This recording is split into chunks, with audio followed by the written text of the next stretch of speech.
Aqui, cara. Vai.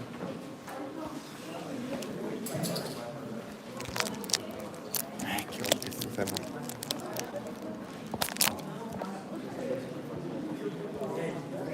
Fechar.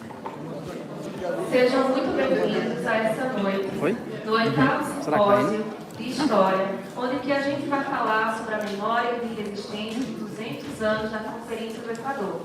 A temática de hoje é 1824, novas olhares e novas abordagens, no qual eu tenho o prazer de apresentar aqui os professores Dr. Flávio Cabral, da Unicamp, Dr. Jorge Cabral de Souza, da UFPE, Dr. Viseu Salviano Marques Marroquim, da UFPE, e quem nos fala é a mediadora, que já foi ex-aluna, também ex-professora aqui da ESA, Karine Ferreira da Silva, e eu peço uma salva de palmas aos nossos debatedores.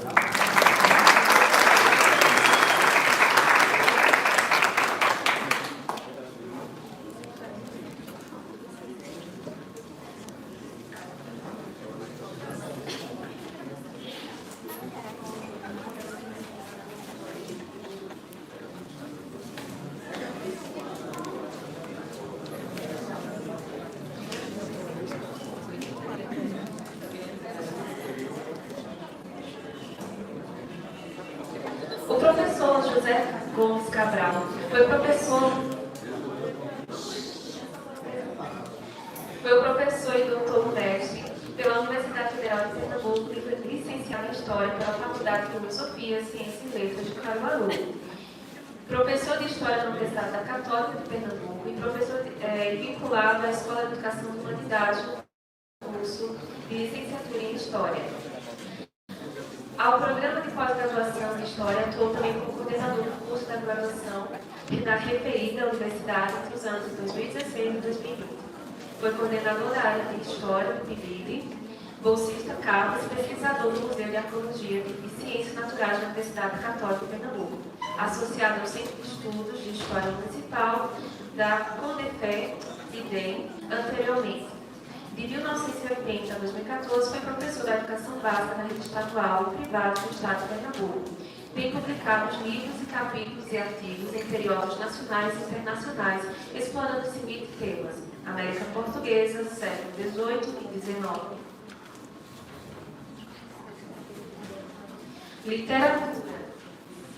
Literatura, movimentos messianos, sebastianos, imprensa, cultura política, independência do Brasil e rebeliões da história de Pernambuco.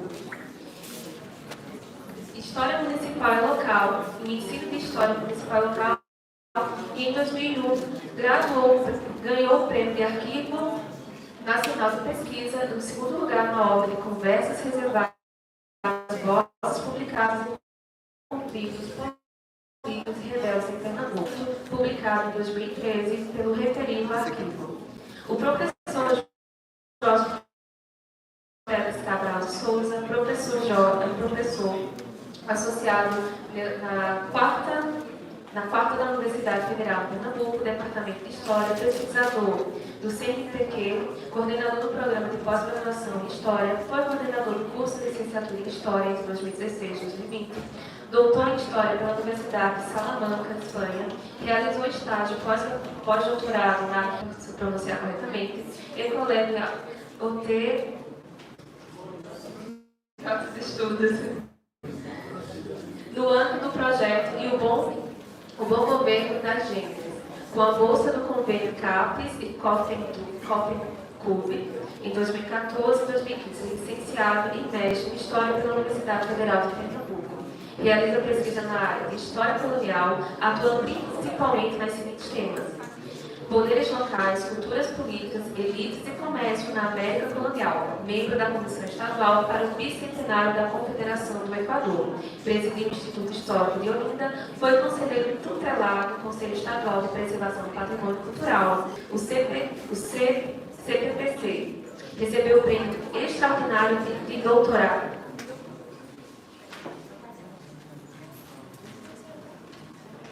da Universidade de Salamanca, em 2006-2007. Presidiu o Instituto Arqueológico, Histórico e Geográfico de Pernambuco, o IAHGP, membro da Academia Pernambucana de Letras, sócio correspondente do Instituto Histórico e Geografia Brasileiro, IAHGB, acadêmico honorário da Academia Portuguesa de História.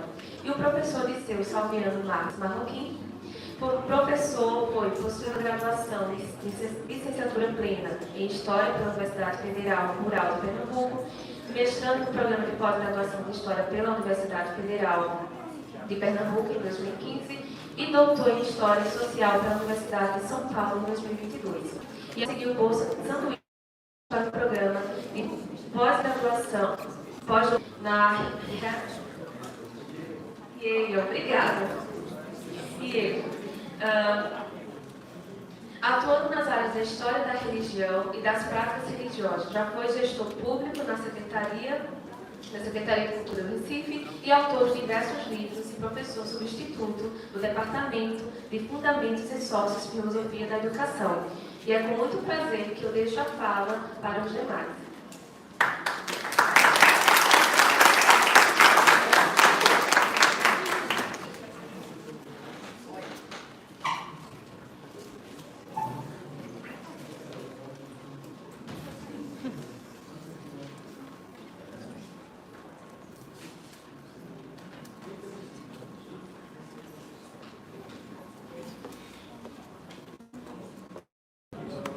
Primeiramente, agradecer a todas as professoras, de modo geral.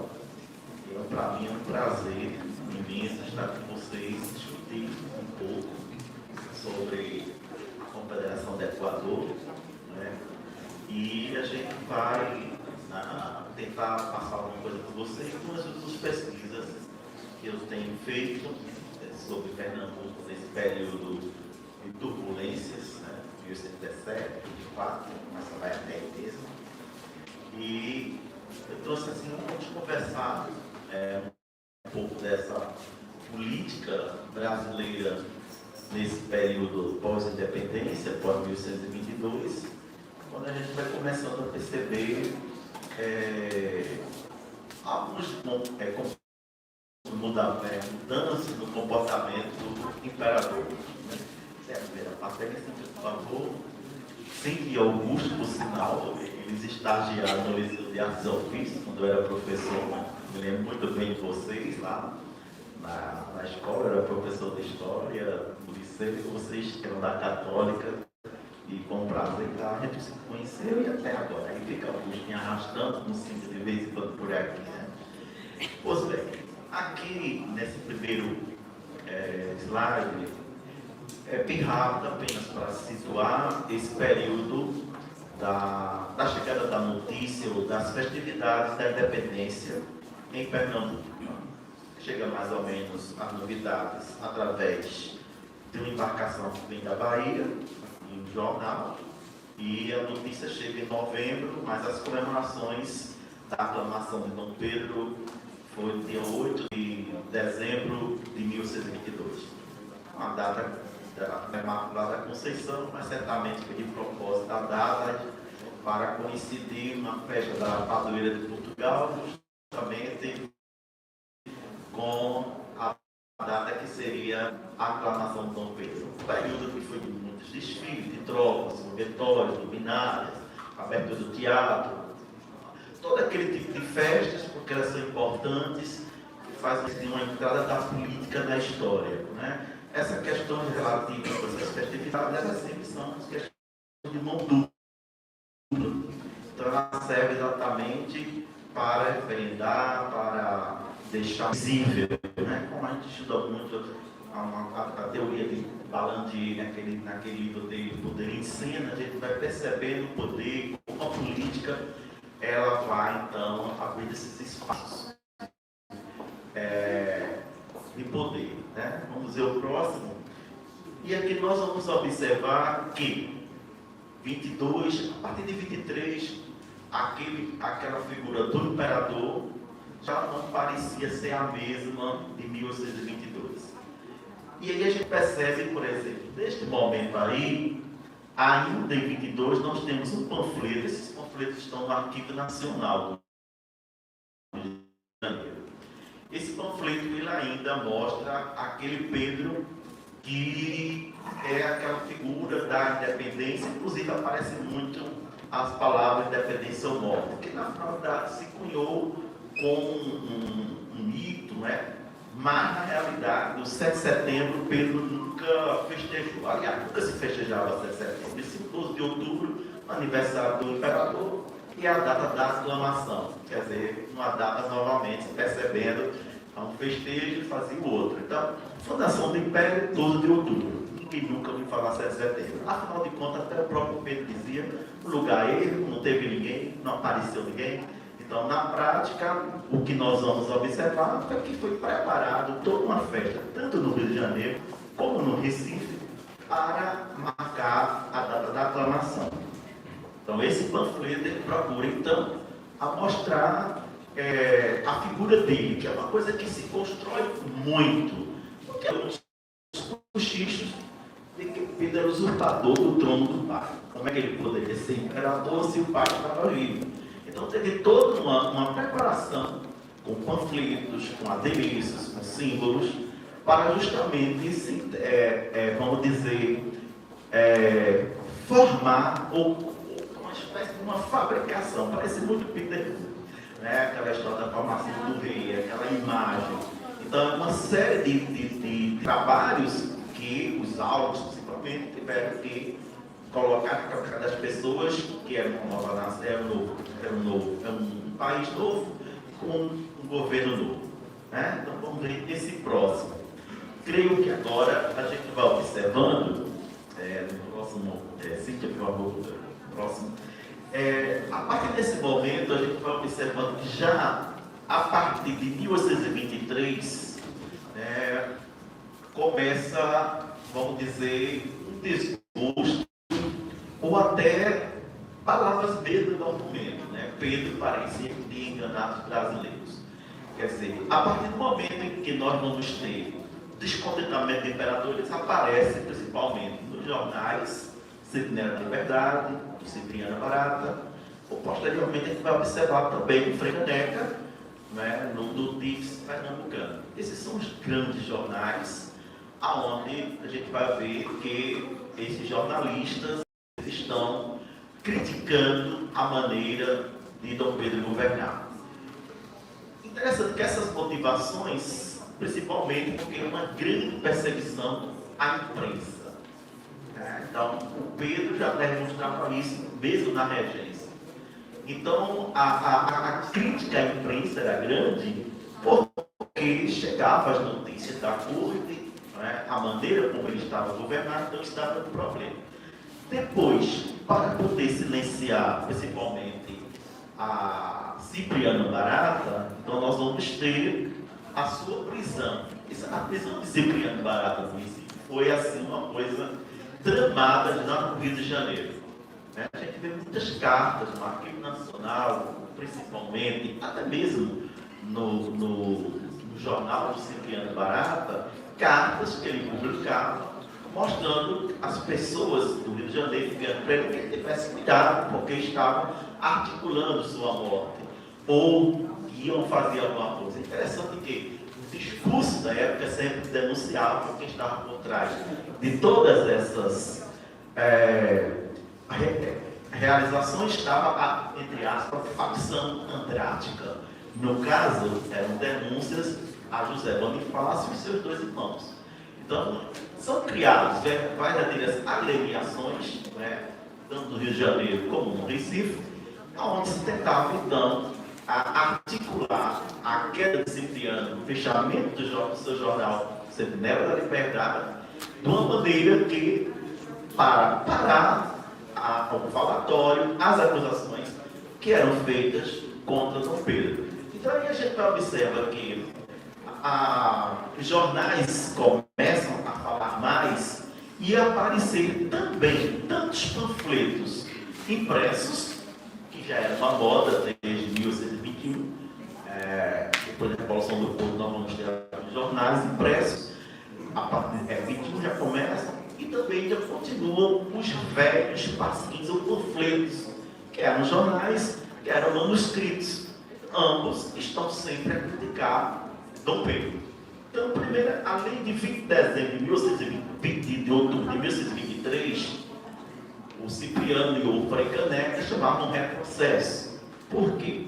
A ideia do império que está em construção é ser um império unitário e fechado a uma espécie de um retorno a uma monarquia absoluta. A partir desse momento, esse decreto, as juntas provisórias que começaram a ter em Pernambuco, ou no Reino Português, no Reino Unido, que substituíam os governadores régios, com esta lei, as províncias passariam a ser administradas por presidentes provinciais. Mas tem um problema. Esses presidentes provinciais seriam nomeados pelo poder executivo, no caso pelo imperador. O que nós temos antes eram juntas que eram eleitas, mesmo naquela eleição prima, mas eram eleitas. Por isso nós vamos ter um retrocesso. Inclusive até o Hipólito fala muito nesse retrocesso, o Cipriano e o Frei Caneca. E ainda depois nós vamos ter o fechamento da Assembleia Constituinte em 12 de novembro de 1623. Aí vai ser realmente a luta d'água. Porque houve toda uma eleição em Pernambuco, preparação das juntas, os municípios onde houveram as eleições para os deputados à Constituinte brasileira, obviamente com a ideia de que nós íamos ter uma Constituição, e aí começam os vários discursos que vamos ter, quer dizer, aqui em Brasília, os discursos no Rio de Janeiro, né, para desenhar o que seria a nossa Constituição. Os discursos são muito acirrados, porque vem a ideia de Pernambuco, é uma ideia que vem muito em 17, né? Uma ideia de que teríamos uma espécie de um autonomismo, uma autonomia provincial, que seria um discurso para o lado do federalismo. Há muito discurso interessante. 17 o discurso é muito sobre república. E a gente tem que entender essa república como uma república, ou para as coisas públicas.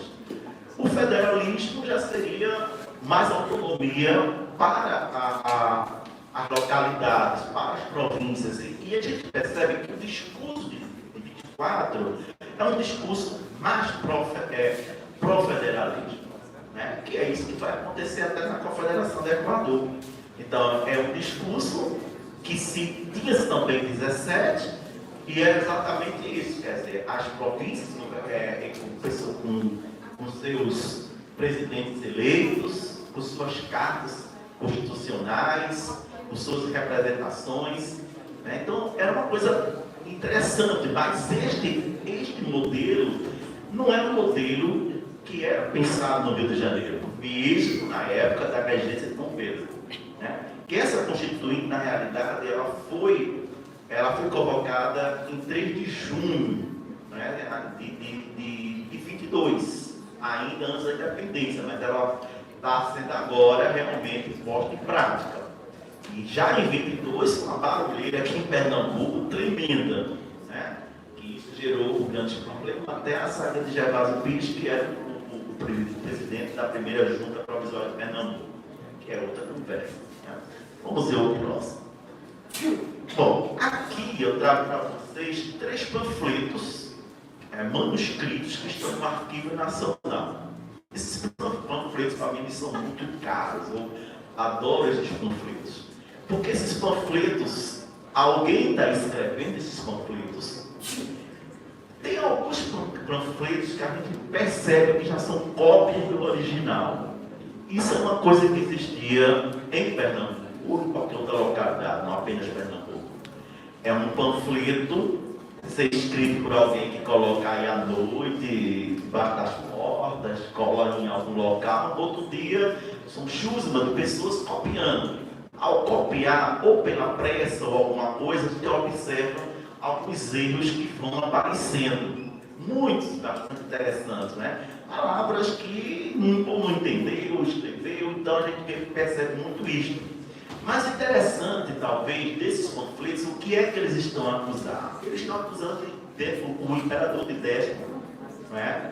As questões da liberdade, praticamente, elas estão em perigo. E, sobretudo, há uma questão que está falando também que a imprensa não está com toda a sua liberdade. Então, essas coisas a gente vai percebendo nisso. No caso, eu pesquisei, pelo menos eu encontrei 8 desses conflitos no Arquivo Nacional. E aí a gente, quando vai analisando um por um, a gente vai tendo algumas respostas. Vamos lá. Bom, aí é uma pena que não dá nem para ver. Mas aqui eu tentei mapear as palavras desses 8 conflitos e vendo ali a quantidade percentual.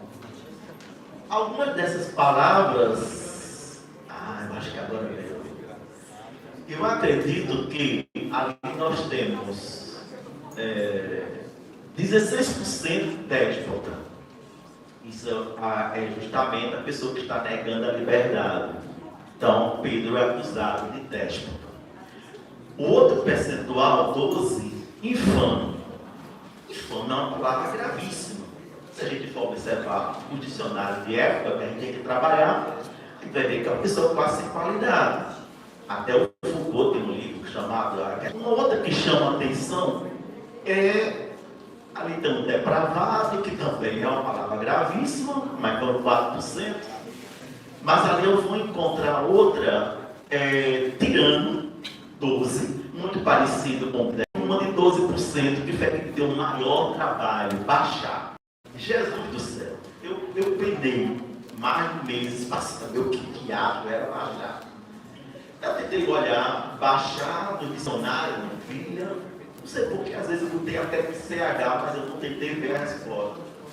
Porém, quando eu estou olhando o jornal, se não me engano, né, acho que é o Margono, tem uma acusação contra o padre Venâncio, que foi eleito deputado constituinte, porém, ele foi, a Câmara de Olinda não queria dar, não é uma posse, quando a pessoa é eleita, é o diploma, né?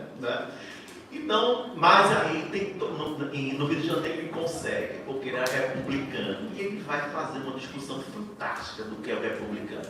Então, ser republicano é aquilo realmente que a gente está percebendo. Vem da Grécia, passa por Roma, ele está explicando que é aquele que estão sempre junto da coisa pública.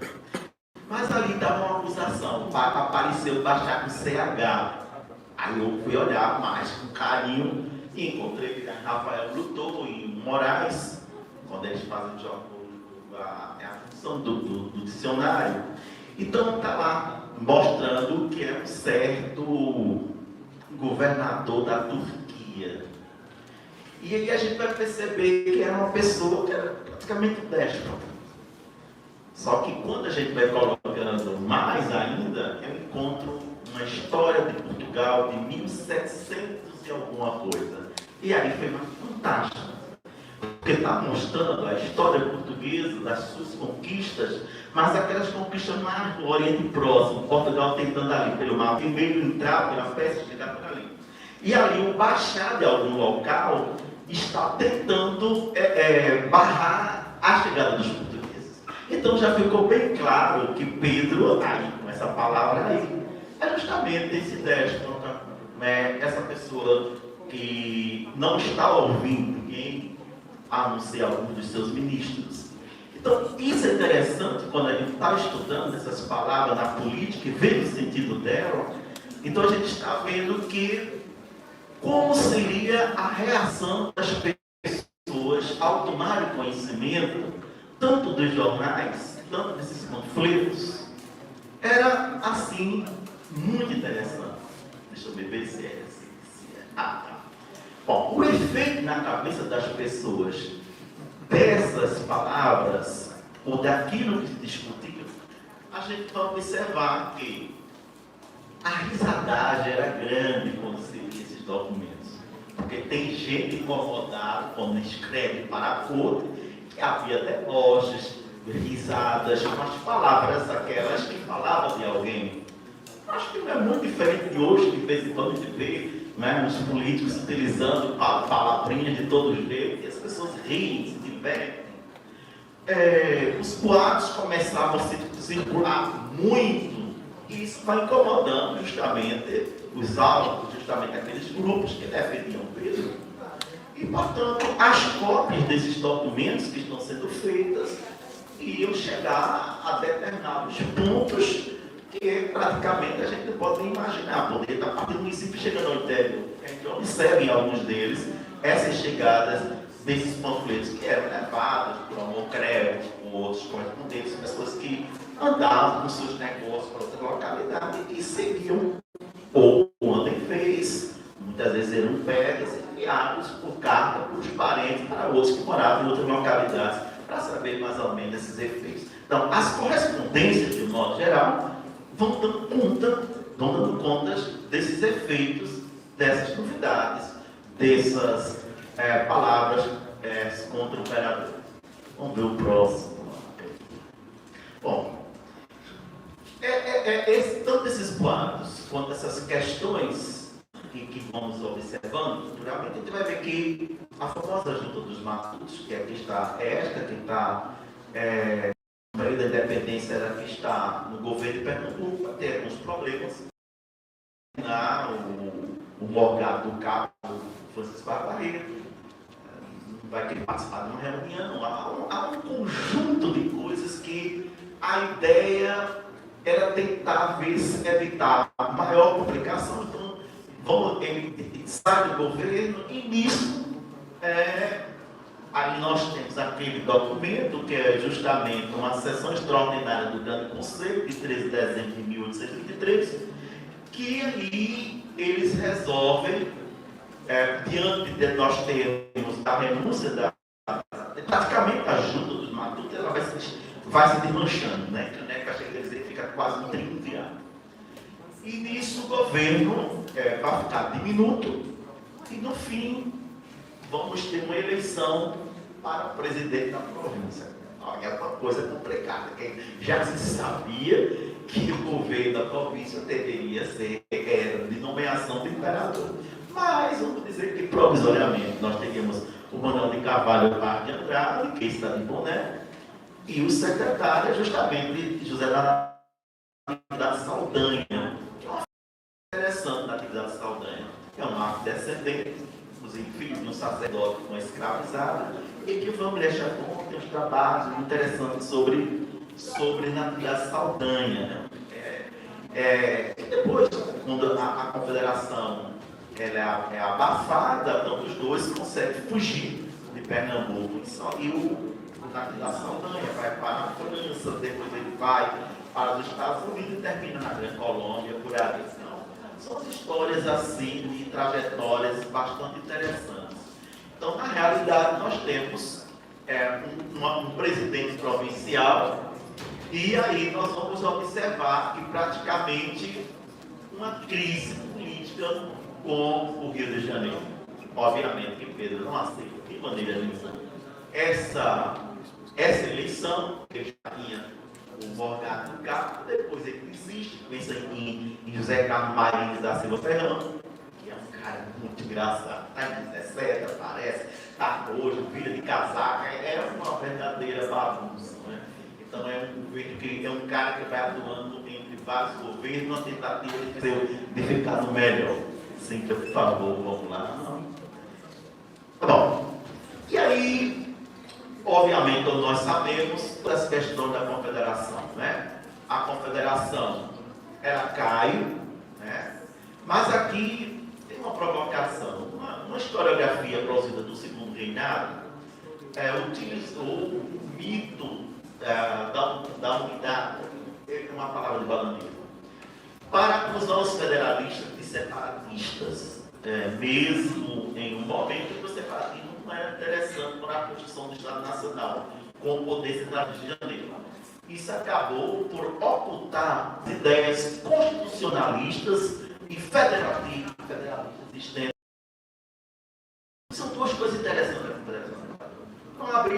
maneira alguma, dar uma Constituição. E outra, que é a questão do federalismo, que já era uma bandeira de luta dos pernambucanos havia muito tempo. Quer dizer, esse federalismo é aquilo que as províncias teriam mais liberdade nos assuntos administrativos, etc., nas grandes cidades, né?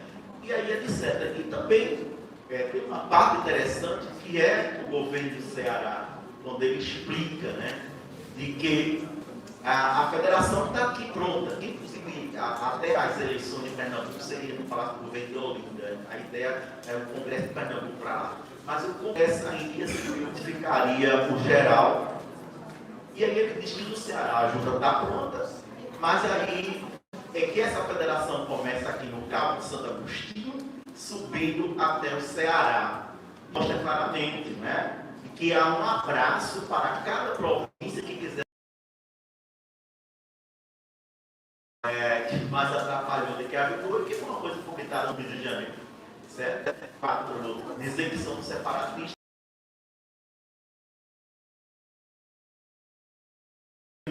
A gente pode conversar mais um pouquinho. Tá, obrigado.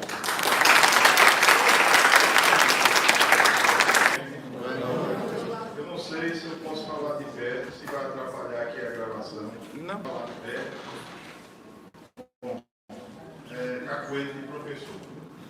Eu queria iniciar agradecendo ao professor João Lúcio, ao professor Augusto e à instituição, à ESA, pelo convite. João Lúcio, eu acredito que este é o primeiro evento acadêmico em Pernambuco celebrando a Confederação do Equador. Então, vocês estão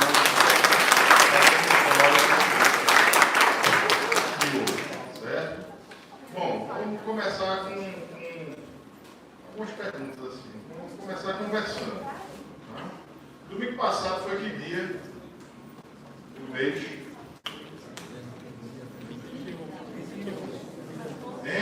21 de abril. Dia de... né?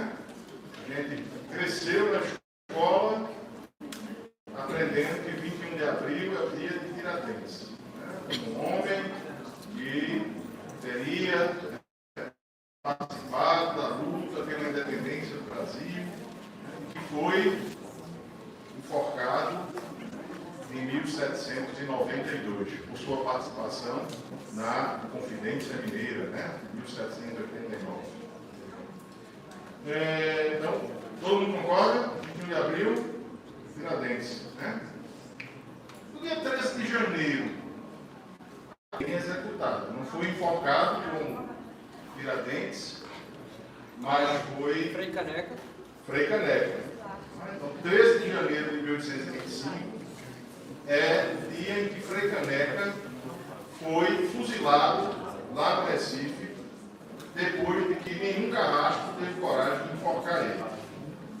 Mas a gente quase não escuta falar disso, né? A gente cresceu estudando que Tiradentes é o grande herói da pré-independência do Brasil. Por que será que isso acontece? Será que isso é assim, uma coisa que aconteceu por acaso? Né? Vamos escolher um herói para ser o herói do Brasil. Aí alguém, não, vamos escolher Tiradentes. Né? Por que não Caneca? Vocês acreditam que há alguma interferência assim, intencional, né, nessa escolha? Questão regional, eu acho. Questão regional, né? Tiradentes era mineiro, né? Minas Gerais é um estado importante da federação, populoso, rico. Caneca vem de Pernambuco, que é, desde o século XVII, uma periferia econômica dentro do Brasil. A forma como essa história foi contada para a gente, ou foi silenciada, ela diz muito sobre essa época que o professor Flávio Cabral estava, né, trazendo para a gente aqui, com uma série de dados, né, demonstrando que houve muita tensão política muita discussão, muita difamação, inclusive, né? Muito xingamento, muita briga. E essa briga, né, é uma marca do nosso processo de independência. Qual é o dia da independência?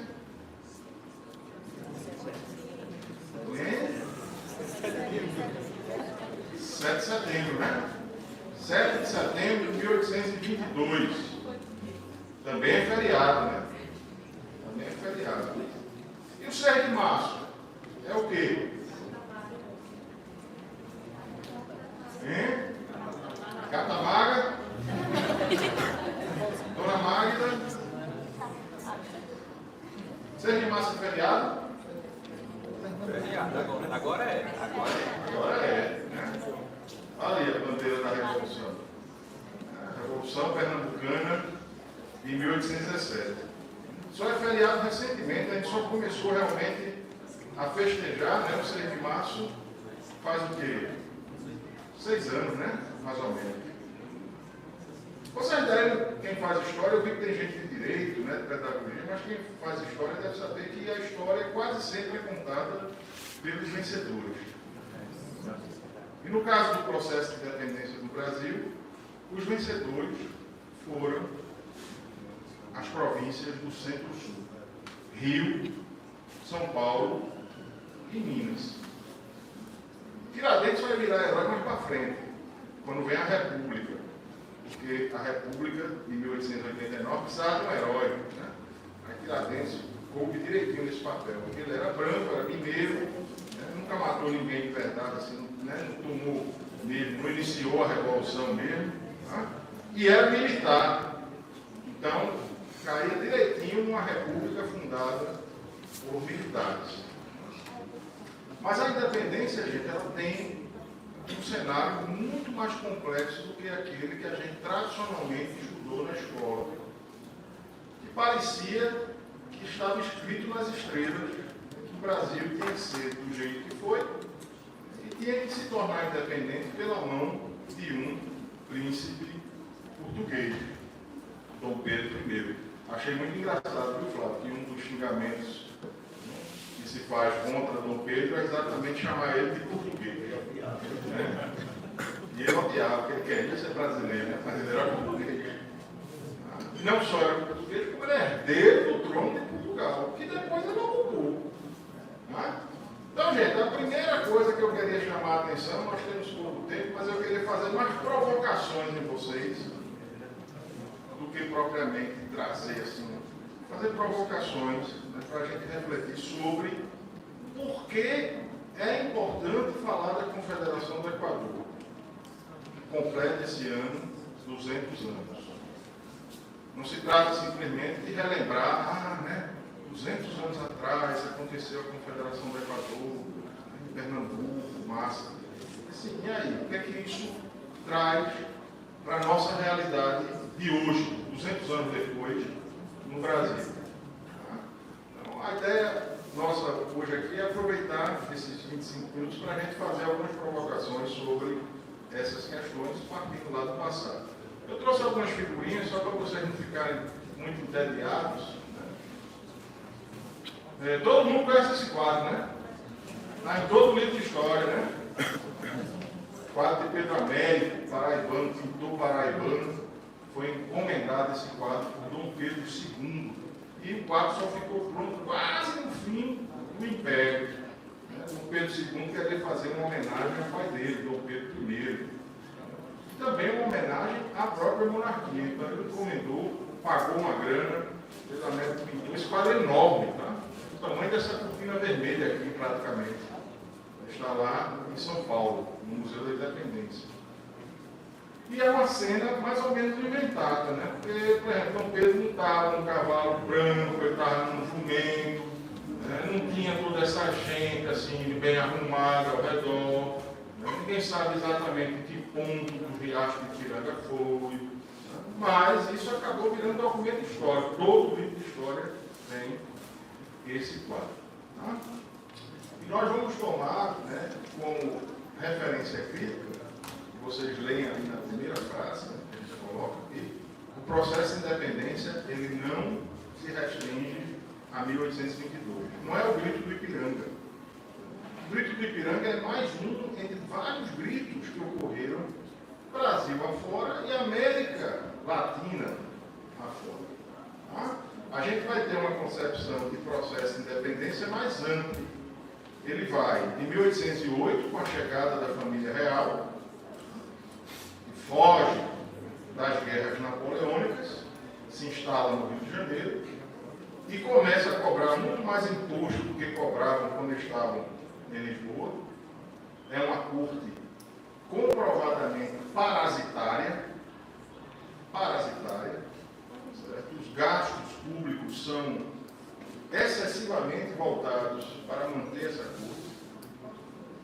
Em 1808, chegada da família portuguesa aqui, porque não é só porque o rei veio para o Brasil, mas também porque os portos brasileiros, o que acontece? Os portos brasileiros são abertos para o comércio com outras nações amigas que não Portugal. Nesse momento, isso significava basicamente comércio com Inglaterra e Estados Unidos, já que a França estava em guerra com todo mundo. E o nosso ponto, né, de fechamento desse processo de independência é o ano de 1831. Também um fato ocorrido em abril, 7 de abril de 1831, a abdicação do português Pedro I, depois de inúmeras pressões, de inúmeras críticas, sobretudo ao fato de ele ter se tornado, na prática, um monarca quase absolutista. E essa transformação de Pedro I em um monarca quase absolutista é um dos pilares da crítica, né, colocada pela Confederação do Equador, pela crítica colocada por aquele que foi fuzilado em 13 de janeiro de 1825, que é Frei Caneca. Então, são, né, de 1808 a 1831, dá quantos anos aí? Eu sou de humana, não sou de humana. 23 anos. Processo longo. São 23 anos de processo da independência. E esses 23 anos compreendem, né, dois momentos muito importantes para Pernambuco. Nós já mencionamos os dois aqui: a Revolução de 17 e a Confederação do Equador. Então, esse é o nosso arco temporal, e dentro desse arco temporal, a gente coloca sempre como crítica o seguinte: a independência, aquela proclamada em 1822, não significou uma unidade territorial. Muita gente diz assim: ah, foi bom, né, o Brasil ter ficado independente como monarquia, porque aí ficou todo mundo junto, né, o Brasil não se fragmentou. Olha para a América Hispânica, tem um monte de países, né, se fragmentou, a gente ficou junto, por causa de Dom Pedro. Isso é balela, tá vendo? A independência não resultou imediatamente em unidade territorial. Essa unidade territorial só terminou de ser consolidada em 1848, podemos incluir ali 49, que é outra confusão que tem aqui em Pernambuco. 1848 e 1849, Revolução Praeira, aquela que Chico Sainz canta, né, em uma de suas canções. Também outra coisa que a gente tem que sempre colocar como provocação, como crítica nesse estudo do processo da independência, é a ideia de que não foi um processo pacífico. Não foi um acordo de pai para filho. Não foi um processo suave. Foi um processo onde houve muito conflito. Porque nem todo mundo queria ser súbdito de Dom Pedro I. Aliás, tinha gente que queria a República, tinha até gente que queria continuar ligada a Portugal. Existiam vários projetos diferentes. Vários projetos diferentes. A particularidade de Pernambuco é que o nosso projeto aqui era, entre todos os projetos que estavam em jogo, o mais vanguardista. Não era um projeto perfeito também não, viu? Porque, por exemplo, em 1817 eles não conseguiram abolir a escravidão. Mas quando você compara com os outros projetos, sobretudo com um projeto que venceu, que é o de Dom Pedro I, em 1822, o nosso ainda estava muito mais avançado. Em 1824, a Confederação do Equador deu um passo adiante. Não foi feita a abolição de imediato, mas foi de imediato proibido o comércio de africanos escravizados. Essa questão da escravidão é uma questão muito delicada. E a gente pode botar na conta também da monarquia a permanência da escravidão no Brasil. São quase coisas postas em contrapartida. Não por acaso, quando acaba a escravidão, em 1888, um ano e meio depois acaba a monarquia, em 1889. Bom, então dentro desse largo processo, pode passar mais um slide, por favor? Você tem vários projetos. Nós temos aí os dois exemplos de Pernambuco. 1817, a bandeira de cima, que hoje é a nossa bandeira, né, estadual, com uma pequena modificação, ela tem apenas uma estrela hoje. E o projeto da Confederação do Equador. Vocês já pararam para pensar, porque já a Confederação do Equador. E aí? Equador no sentido de igualdade. É por causa da linha do Equador. Da linha do Os estados próximos ao Equador. do hemisfério. As províncias próximas à linha do Equador. A linha do Equador corta o mundo no meio, né?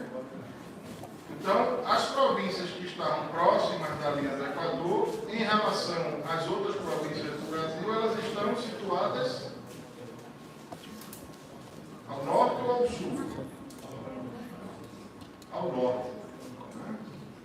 Tudo que estava para cima da Bahia era o norte, tudo que estava para baixo da Bahia era o sul. Até nas músicas de Lei Gonzaga, né, ele fala muito disso, dessa divisão norte e sul. Acho que se a gente quantificar, o Lei Gonzaga fala mais de norte e sul do que de nordeste e sul. Porque nordeste... O Nordeste ele não existia. Não existia. Geograficamente. Isso vai ser um projeto da República Velha do governo de habitar as pessoas. Exatamente. Durval Muniz tem um livro, né, muito interessante sobre isso, a invenção do Nordeste. E o Nordeste, como a gente conhece hoje, é uma coisa do IBGE, 1969. Então, Confederação do Equador, primeiro, está ligado às províncias do Norte. O Equador. Tem nada a ver com a República do Equador, tá? Aquele país lá que não faz fronteira com o Brasil, né, e que é banhado pelo Oceano Pacífico. Só surgiu como país em 1830, então depois da Confederação. E Confederação por quê? Porque é uma proposta de organização territorial diferente daquela que Dom Pedro I queria. Dom Pedro I deu o primeiro golpe de Estado da história do Brasil, o primeiro de muitos. Uma longa tradição que começa em 1823 e termina, está terminando ainda, 2016 para cá. O que aconteceu em 1823? Então Pedro I chutou o pau da barraca, né? Ele prometeu que ia ser um imperador constitucional e que ia respeitar a autonomia das províncias. E aí, quando ele se sentiu poderoso o suficiente, ele fechou a Assembleia Constituinte. Tinha alguém aí de direito que eu vi? Quem pagou já direito constitucional sabe que a nossa primeira Constituição, de 25 de março de 1824, foi imposta pelo imperador. Ele fechou a Assembleia Constituinte de 1823, deu uma banana para as províncias e impôs uma aberração que não estava prevista no sistema de Montesquieu. Alguém lembra que a aberração era essa? Poder moderador. Montesquieu nunca falou de poder moderador. Montesquieu falou somente de 3 poderes: executivo, legislativo e judiciário. Um contrabalanceando o outro. Aí Dom Pedro I assumiu o executivo e criou esse tal moderador que na prática não dava nos outros três. O pior é que essa desgraça continua no imaginário político brasileiro. Semana passada foi preciso o STF, quem é de direito aí deve acompanhar esse problema do STF, votar no plenário que o artigo 142 da atual Constituição nada tem a ver com uma espécie de poder moderador, muito menos com o poder moderador exercido pelas Forças Armadas. Esse poder moderador que Dom Pedro I inventou, ele ficou flutuando na cabeça do Brasil, certo? E apareceu em vários momentos da nossa história na forma de diferentes fantasmas. Em geral, na forma de poder armado. Então, essa quebra da palavra de Dom Pedro I frente às províncias teve um outro aspecto também que o professor Flávio Cabral destacou, que foi a supressão da autonomia das províncias para elegerem os seus governos. Isso foi algo que foi dado pela Revolução do Porto, de 1820, antes mesmo da independência do Brasil. Mas Dom Pedro I deu uma canetada de não. Quem vai nomear os presidentes das províncias sou eu. É uma lei de 20 de outubro de 1823. Aí, em 12 de novembro de 1823, ele fecha a Constituinte.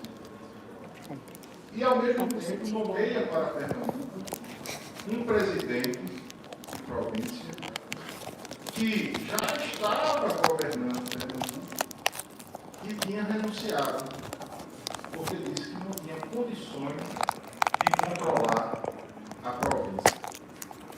É um sujeito chamado Francisco Vaz Barreto, conhecido na cena política como o Morgado do Cabo. Um camorgado. Não fazia nada. Não, o termo morgado não significa isso que a gente entende hoje. Morgado é um morgadinho. Morgadinho é uma forma de organização de propriedades, que no caso do morgadinho gerações de morgados do cabo foram passando seus engenhos, para filho e chegou na mão desse Francisco Barreto, que era um grande reacionário.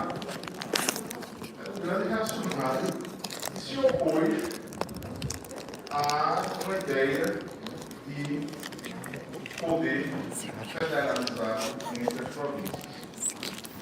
A questão, pessoal, para a gente caminhar para o fim, é que nessa época não existia grupo do WhatsApp.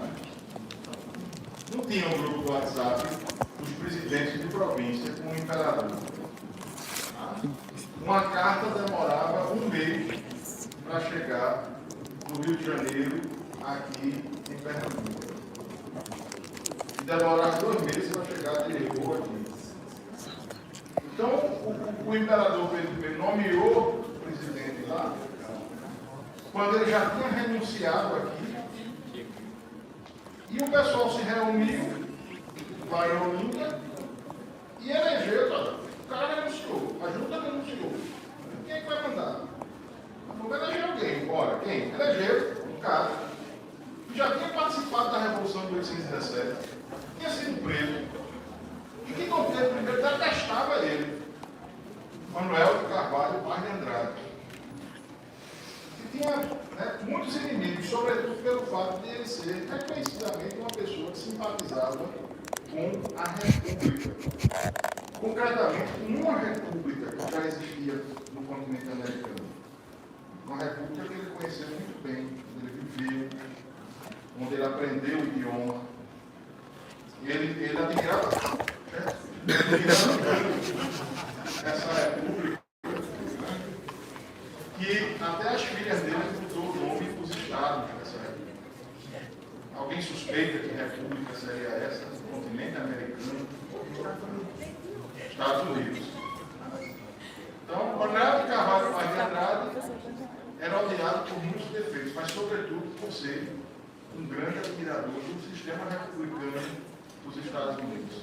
Aí os caras aqui em Pernambuco elegem Manuel de Carvalho. O Flávio mostrou até a foto dele, ele vestido à americana, de boné e tal. Bom, Claro que isso não podia dar certo, né? Então foi juntando tudo isso.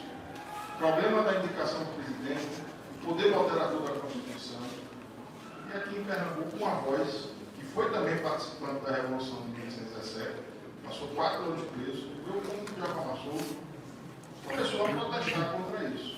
Essa figura era exatamente aquele frade carmelita que foi passado a bala em 13 de janeiro de 1825, em Frei Caneca. Ele começa a produzir um jornal, If Pernambucano. Esse jornal era lido em praça pública, circulava, Flávio mostrou, né, que os exemplares dos panfletos circulavam amplamente, chegavam aos sertões mais distantes e tinham um impacto muito grande. Porque, gente, tudo isso que estava se falando naquela época, para nós hoje é banal, né? Falar de república, falar de Constituição. Tem muita gente que não entende ainda o que é uma Constituição, acha que ela só tem 4 linhas. Né? Mas falar de república, falar de Constituição, falar de eleição, há 200 anos atrás, isso era uma novidade imensa, tá? Isso causava, assim, empolgação profunda, mas também causava muita reação. Né? E nós estamos falando de um país onde 50% a 60% da população, dependendo do local, era escravizada.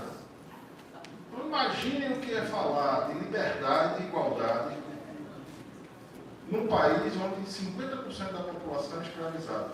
Imagine como essa mensagem chega para essas pessoas escravizadas. E como elas se colocam dentro dessa discussão. Então, é tudo muito denso, tudo muito novo. E toda essa tensão desemboca em Pernambuco, mais uma vez, em uma revolução de vida curta, com a repressão fortíssima.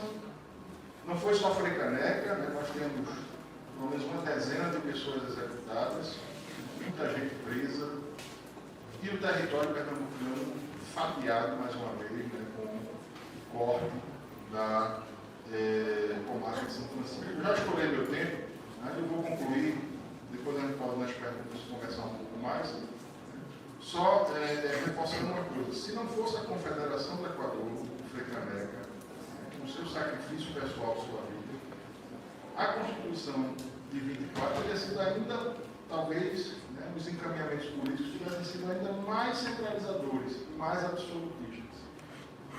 Se não fosse a Confederação do Equador e Frei Caneca, em 1824, provavelmente foi o primeiro que ia acabar realizando aquilo que era o sonho dele, que era juntar novamente as duas coroas de Portugal e do Brasil. E se não fosse Frei Caneca e a Confederação do Equador, a gente não teria a noção de como o nosso país já começou com uma fórmula mal equacionada na relação entre as partes que o compõem. O centro-sul do país não é mais rico, mais desenvolvido, porque eles são melhores do que nós. E a partir daí você tem um processo de concentração de riqueza e de investimentos que foi provocado pela centralização política da Constituição de 1824, imposta aos brasileiros. Então, gente, falar de Frei Caneca, falar da Confederação, falar de todo esse processo a partir de um que é escrito, é falar do Brasil hoje. É falar das desigualdades sociais, do racismo, das consequências da escravidão e também das desigualdades regionais. Tudo isso está relacionado, e a gente espera que esse ano de celebrações e a memória de Frei Caneca nos ajude a trazer esse debate. Não é um debate morto no passado, é um debate vivo, é um debate que teve faces diferentes ao longo do tempo, como o Disseu vai trazer para a gente. Obrigado pela paciência de vocês. Nem precisa fazer depois eu faço, vou sortear um livro, tá? Só para ficar pelo final. Só para ficar pelo final. Olha, tem 80 livros, só quem ficar até o final. Gente, boa noite. Boa noite. Eu estou achando que o Borgado é aquilo, porque... Que boa noite derrubada essa. Vou tentar de novo. Boa noite. Boa noite. Agora sim, eu vou levantar também porque eu não sou muito ficar sentado como professor. Primeiro, eu queria agradecer o convite. Na verdade, a real é que eu me convidei para vir para cá, porque quando o George disse assim, rapaz, do Parque Verde, eu disse, eita rapaz, a universidade do igreja. Aí eu disse, rapaz, eu vou te ver falar, rapaz, eu vou assistir. Aí eu falei, rapaz, vou falar que é do Augusto, do professor Augusto.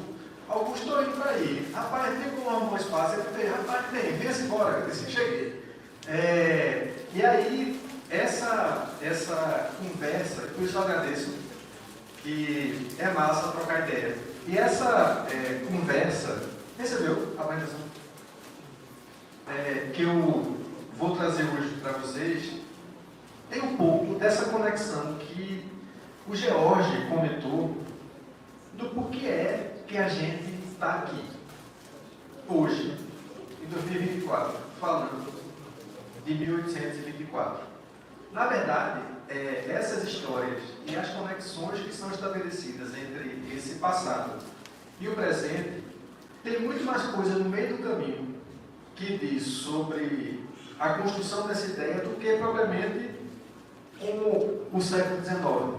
Existe um percurso aí dessa história que faz com que a gente reflita sobre como é que essas ideias elas informam para a gente um determinado passado, ou que noções foram ofertadas para a gente e que chegam com um debate público de uma forma ou de outra. Quem me ajuda a pensar sobre isso é o antropólogo haitiano Michel Rolf-Trouillot. Ele escreveu um livro, Silenciando o Passado. É um livro sugestivo. É um livro que acabou de ser publicado em português há pouco tempo. Na verdade, eu não sei nem se saiu a cópia, porque eu recebi um exemplar online que dizia assim, não circular. Mas eu vou passar para o professor Augusto, eu vou pagar o não circular. E não fui eu que mandei. Foi uma coisa que apareceu, pode chegar para vocês. Então, tá gravando, né? Tá. Eu não vou mandar livro nenhum para vocês. Vou mandar nada. Bom, e esse livro, ele começa a se questionar, perguntando assim, como é que a gente pode falar sobre a história do Haiti? E ele é um antropólogo preocupado com uma antropologia da história. Ele é preocupado como é que existem histórias que aconteceram nos conflitos, os seus registros materiais, os seus registros documentais. E como é que a gente pode pensar a história do que se diz sobre essa história? Com isso, ele dissolve a noção de história e memória. Ele diz assim, olha, veja, a preocupação dele é dizer que tudo é história. De que os registros do passado, ele não só se atém àquilo que está em 1824. Ele se atém a um processo de reflexão que diz uma temporalidade maior. Então, essa noção de Michel Rolf-Trouillot, ela é simplesmente extraordinária e oportuna para a gente pensar e tirar qualquer possibilidade hierárquica entre história e memória, entre formas de transmissão de conhecimento que escapam ao processo de cientificidade do que a gente entende por história acadêmica, etc. Começando dessa forma, eu queria só dizer que... Eu vou ficar parado isso aqui. Na próxima vez, bota um X no palco. A forma como a Confederação do Equador foi contada no passado tempo, houve um exercício já muito precoce para dizer assim, veja, 1824 precisa ter uma história contada. E essa história, como o George Cabral lembrou, era uma história quase sempre contada pelos vencedores. Já em 1825, 26, 27, Dom Pedro mandou recolher a documentação.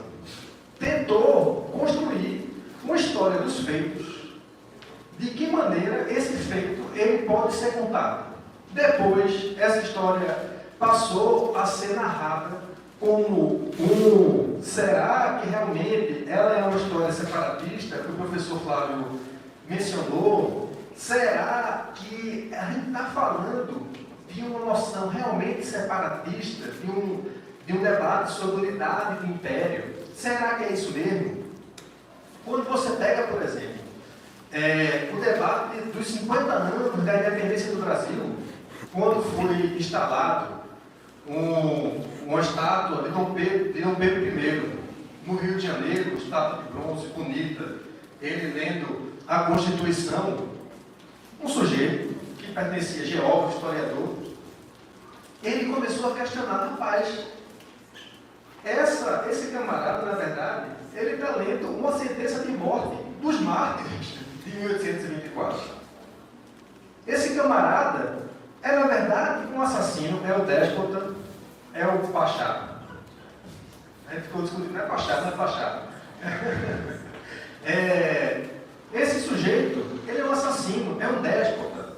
Ele reprimiu noções, lembrando que os 50 anos da independência do Brasil foi em 1872.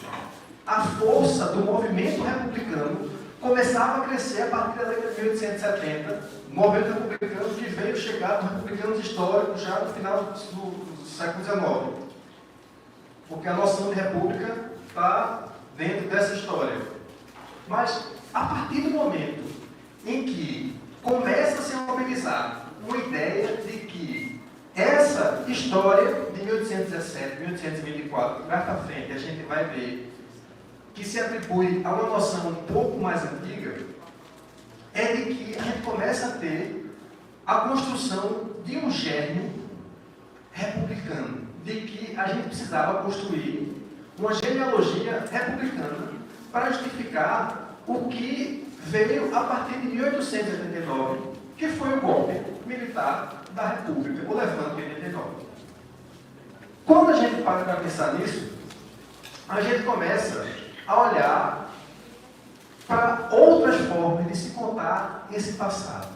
Porque 89, se você for olhar precisamente, e eu vou falar um pouco mais disso mais para frente, é que você começa a ter a criação de uma narrativa de um Estado de maneira muito diferente do que se vinha sendo feito até então. Veja, Dom Pedro II era um sujeito ilustrado, um sujeito que tinha uma preocupação de construir uma memória institucional desse passado.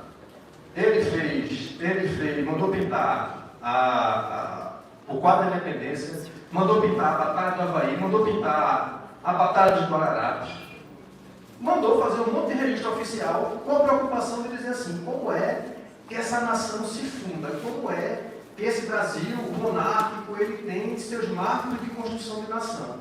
Quando você chega na República, é preciso mostrar que o sentimento republicano ele começava a fazer parte desse processo. Essa geopolítica entre o norte e o sul, ela é uma geopolítica que passa, inclusive, por narrativa. De onde é que vem essa história? Pernambuco. E nós temos... Augusto, pode passar, eu vou fazer uma coisa meio caótica. Pode passar, mais para o final. Vai, ponto. Pronto. Quando a gente olha para Pernambuco, especificamente, e você pega os jornais do começo da República, 1890, 1891, você começa a ler um debate que é: nós precisamos colocar Pernambuco na frente da narrativa da República. Quando a gente fala isso, vocês reconhecem esse brasão aí? É o brasão do Estado de Pernambuco. Augusto, pode passar essa? Vocês já repararam que o brasão do Estado de Pernambuco tem embaixo, 1710, o grito de República de Olinda, Bernardo de Oliveira. Você tem a Revolução Pernambucana de 1817. Você tem 1824, a Confederação do Equador, e ao mesmo tempo 1889. Quando a República veio, existia uma sessão solene no Instituto Arqueológico que foi mandado pintar um quadro do generalíssimo Deodoro, Marechal Deodoro da Fonseca, com aquele barbão bonito. Um dia, se eu puder, eu vou deixar a barba, eu vou descolorir, vou fazer um nevado na barba. porque senão fica muito carente, né? Lembrando militar, eu não gosto muito de lembrar assim, das coisas. Esse passado. Mas nevado fica bacana. Uma imagem de Teodoro da Fonseca, que em cima tinha uma bandeira da Revolução de 1817. Qual era o significado de uma imagem como essa? O significado era basicamente dizendo assim, olha, está vendo o primeiro presidente da República brasileira, ele está debaixo de uma bandeira, que é a bandeira de 1817, que funda a República Brasileira, que funda essa noção de que a República de 89, ela na verdade se deve a Pernambuco, de que o germe da República, ele vem de Pernambuco. Volto para o primário hoje. Agora a gente vai. Agora empreendeu, agora eu estou sentindo que... basicamente, quando a gente chega em 1924, no centenário da Confederação do Equador, e também em 1917, a bandeira de Pernambuco é da forma que é. Porque em 1917 disseram assim, a bandeira de Pernambuco não pode ter outro símbolo que não o símbolo da Revolução de 1817. Por isso que o professor George lembrou da bandeira de Pernambuco e desse símbolo. Em 24, foi feito para a solenidade da festividade, muito diferente do que tem sido esse ano. Já em 1923, um ano antes, tinha tido uma lei decretando que as festividades aconteceriam, tem uma grande exposição, seriam 3 dias de festa. Olha, a turma bebeu pouco, foi muito comportado, não teve muitos excessos, João Gomes não tocou, foi uma coisa muito comportada. A festividade, o decreto previa que naquele ano de 1924, o 2 de julho, era feriado no estado de Pernambuco. Outros estados, como o Ceará, organizaram festividades enormes. Pernambuco teve parada militar. Para vocês terem uma ideia, foi na celebração, e essa foto representa isso, a pedra inaugural do Palácio da Justiça de Pernambuco foi colocado na celebração do bicentenário de 1824. O significado de que o Palácio da Justiça tem a sua pedra fundamental no momento em que é celebrado o bicentenário da Revolução Republicana, significa que se está atrelando a sanção de que os poderes estão estabelecidos e que existe uma forma, um respeito à legalidade do processo. Veja, nesse momento, a noção do que é a República, do que é esse passado, ele ganhava uma força muito mais consistente. Nessa celebração, um sujeito que ganhou um concurso de um livro, que foi o único candidato. A turma teve um trabalho hertado de fazer o parecer, chamado Luiz Brandão. Ele fez o livro, concorreu sozinho, tirou em segundo, mas ganhou o prêmio. Porque só tinha ele, né? Então, ele ganhou para o WO. E basicamente, o que é que esse livro fala? Se você pegar o índice do livro, é um livro que tem muita documentação, tem muita oferta de fonte primária. E é um livro que vale a pena ser lido ainda hoje, está disponível online, gratuito. É um livro que ele começa a falar de Pernambuco, da expulsão dos holandeses. O que ele vai argumentar é que o gênio pernambucano surge lá no século XVII e é o mesmo gênio pernambucano de luta, aguerrido, de pensar formas, e nesse caso existe um discurso republicano de que é separatista sim, isso para ele, né, pensando que isso é um contexto de república, é um contexto de que estava dizendo assim, ser separatista naquele momento significava alimentar o germe republicano, significava contar esse passado de uma maneira que fizesse sentido para o presente que estava sendo discutido. Então, pode passar. Quando você olha para essas festas, você vê uma conotação, inclusive militar, muito grande, que com o passar dos anos, se associa à figura republicana. Só me lembro de Sobral Pinto dizendo assim: os militares se acham donos da República e eles continuam achando que a República é deles. E a demonstração de força patriótica está quase sempre associada nessas festividades à figura dos militares. Então você vê paradas militares com muita frequência. E isso foi também, em 17, associado também à presença da Igreja Católica. Quando você olha, por exemplo, o projeto de Constituição de 24, a gente tem a chancela dizendo assim: o Estado é um Estado católico. Continua sendo um Estado católico.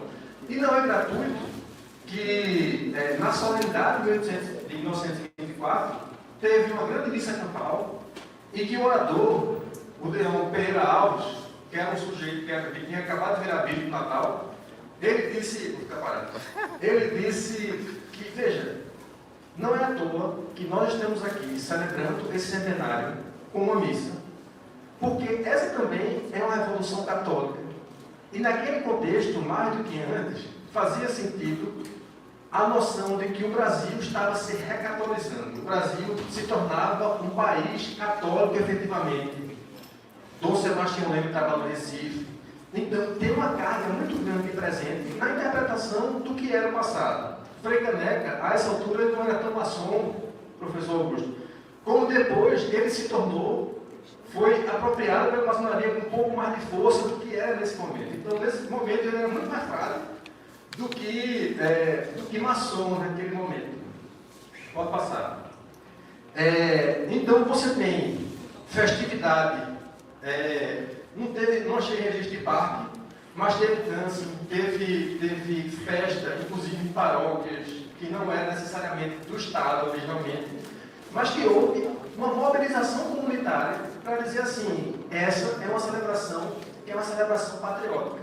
Nós estamos aqui pensando a geração dos nossos avós, nós estamos aqui falando de uma história que não é uma história só de 1824, mas é uma história do século XVII. É uma história que conta, de certo modo, a forma como nós, pernambucanos, nos colocamos no mundo. Tu pode passar?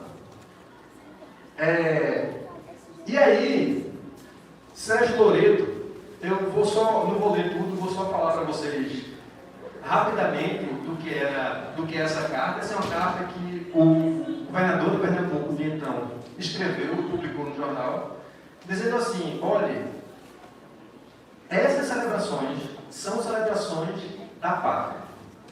Vocês, pernambucanos, devem se sentir orgulhosos, vocês devem olhar para esse passado com orgulho, porque esse passado faz de vocês pernambucanos, faz de vocês sujeitos patrióticos, por assim dizer, sujeitos que têm essa garra que ela é histórica. E quando você olha dessa questão da ancestralidade, dessa presença republicana em Pernambuco, isso é um desenho do Jornal do Recife de 1922, antes do bicentenário, que isso é o Forte das 5 Pontas, onde Frei Caneca foi acabuzado, próximo. É o espírito dele olhando para 1889, um sol lá atrás, e a bandeira em cima, de ordem e progresso, dizendo que foi o espírito de Frei Caneca.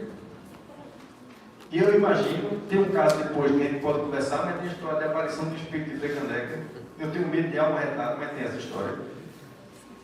Mas que foi o espírito de Frei Caneca que criou a República que foi parar em 1889, que fez com que o discurso de ordem e progresso aparecesse, que construiu um sentido para essa história.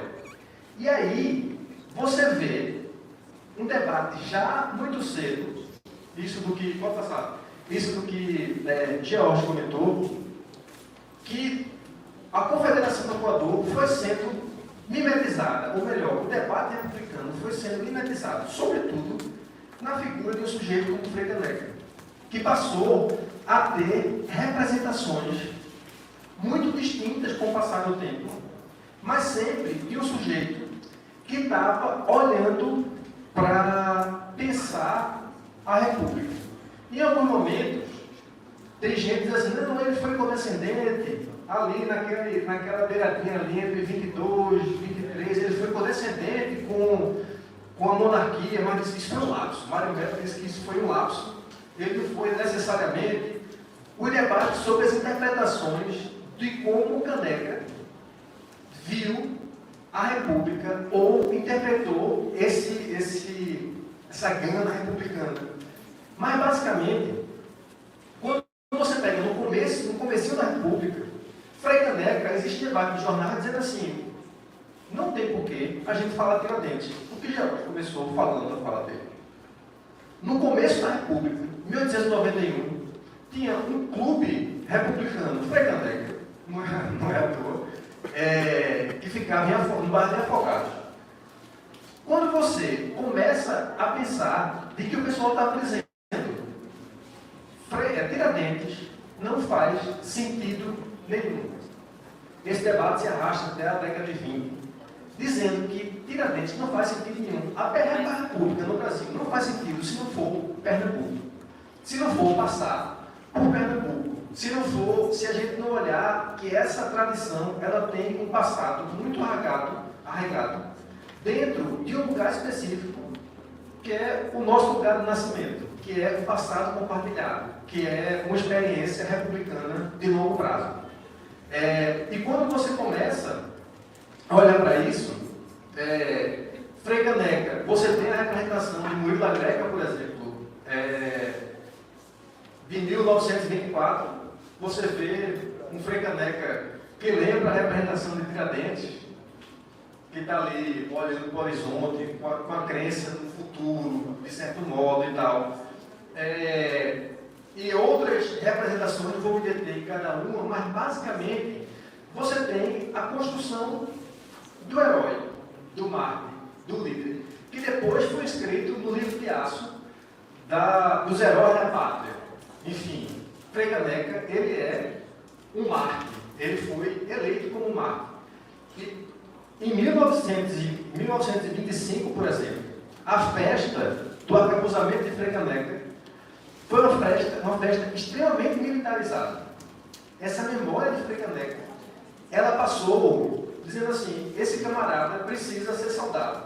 Inclusive com a demonstração dessa força militar, que é o que defende as nossas defesas, que é o que faz com que a gente se sinta, tem um poderio para a defesa, que constitui a noção de nação, inclusive, de construir a noção de que se você for invadido, não é que você está preocupado se você vai ter 15 minutos de tiro ou meia hora de tiro.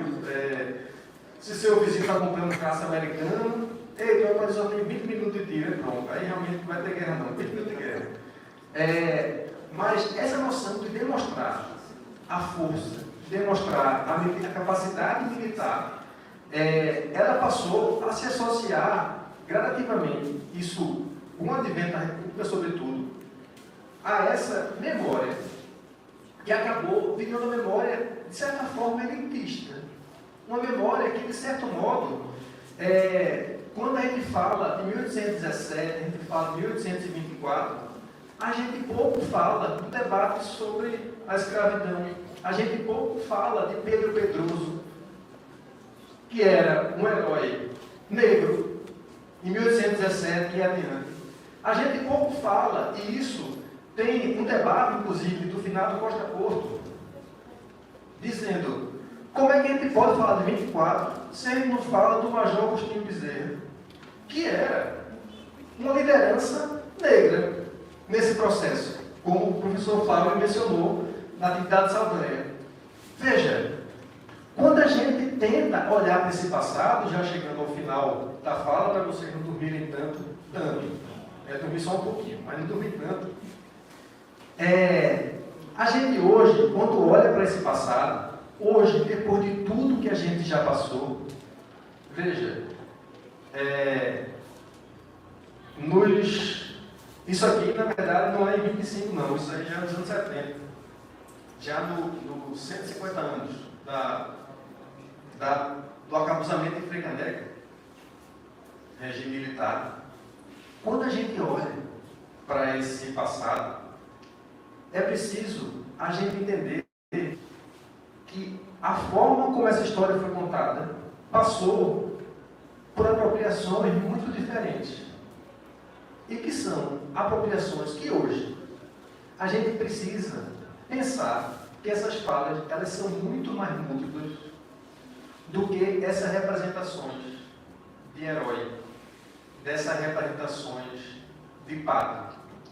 É preciso a gente entender que existe um processo de construção dessa história e que entender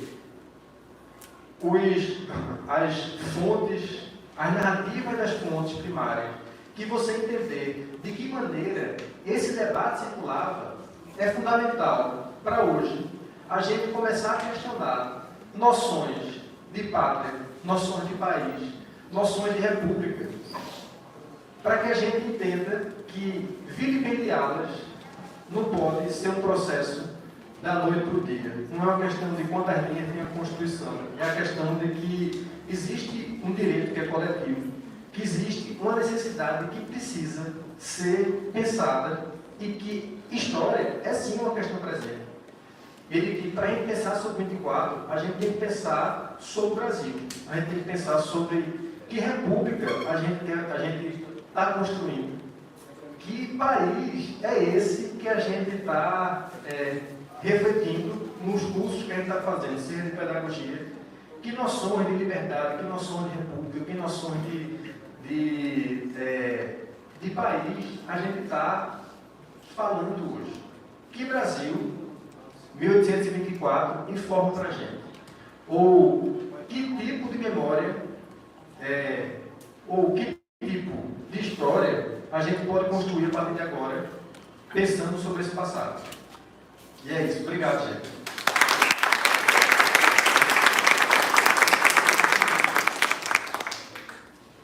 Muito obrigada, professor. Gente, eu vou fazer só uma coisa rápida. Tu pode passar para a última. É só um merchan. Foi para isso que eu vim. Eu acabei de editar esses 2 livros pela FGV Editora, que são livros com modéstia. São livros muito interessantes, porque não são meus, eu só organizei e traduzi os textos. São livros que são muito importantes de ser lido para quem faz história, para quem faz direito também, até pedagogia. Os livros são gratuitamente baixados nesses QR Codes que estão aí. Você pode apontar um celular e baixar esse livro gratuitamente. Mas são livros que ajudam a pensar a nossa contemporaneidade, apesar de falar de autores que viveram. Lucy Varga foi a primeira geração da Escola dos Análises, ela morreu em 1941. Serif Marin morreu em 2017, mas muito mais recente, mas que tem textos que são fundamentais para a gente pensar a nossa relação com o tempo e de que maneira a gente constrói uma interpretação presente do passado. Obrigado.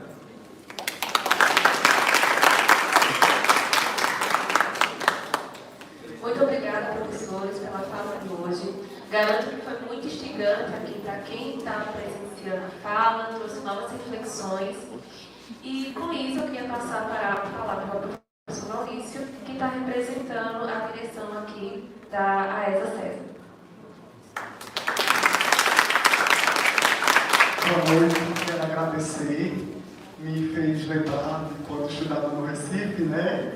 O sotaque também, as vivências. Também gosto muito de alma e tenho medo.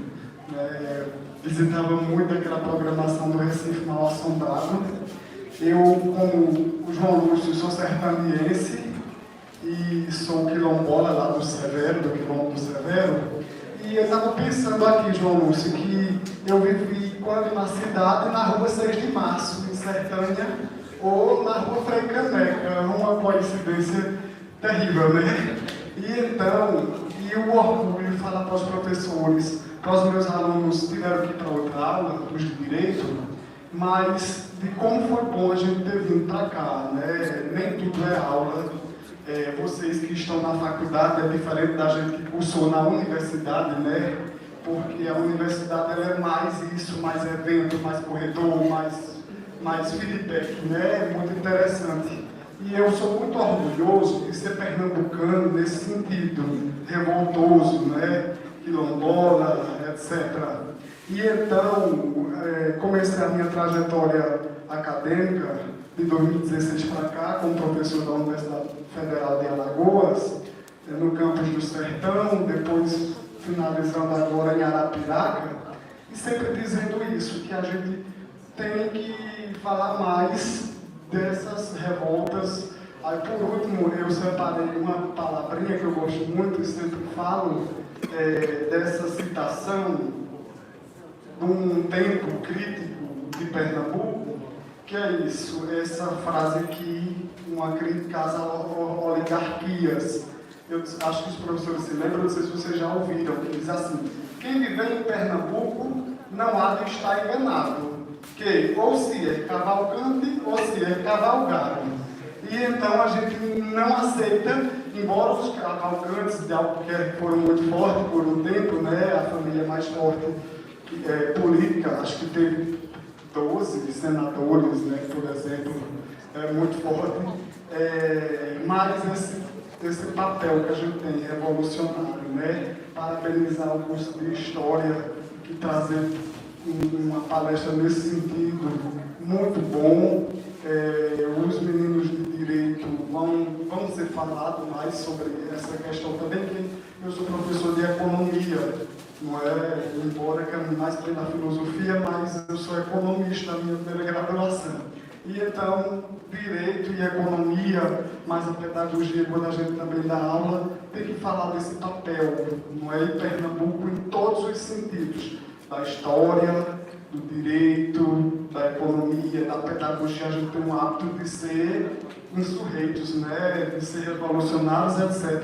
Não é à toa que o maior revolucionário da pedagogia é pernambucano, do Recife, né? Paulo Freire. Então, agradecer, dizer que é um orgulho para a ESA, eu como coordenador de pesquisa e extensão, estou muito feliz da vinda dos professores, dizer que Augusto pode trazer essa ponte, mais Cíntia e todos, para o COEP, que a gente tem há 25 anos, um congresso de ensino, pesquisa e extensão, que reúne todos os cursos.